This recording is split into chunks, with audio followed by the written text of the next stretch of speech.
This is the Lone Crater YouTube. We hope this video helps. You start by confirming Node and npm are installed. This gives you the runtime and package manager.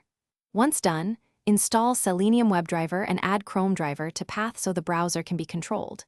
Create a test.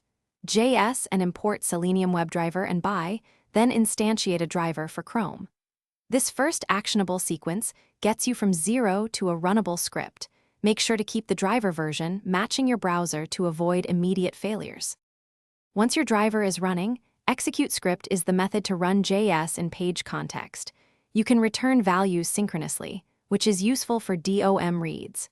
For asynchronous operations or callbacks, switch to execute async script and call the supplied callback when done.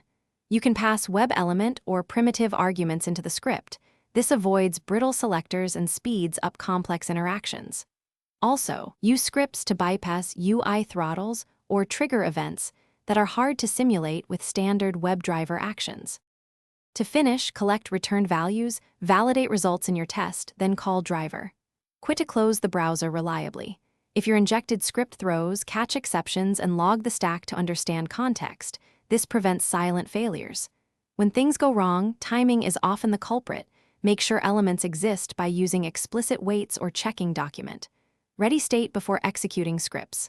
Finally, keep driver, browser, and Chrome driver versions aligned so environment mismatches do not cause intermittent errors. Thanks for watching. Consider subscribing if we helped you.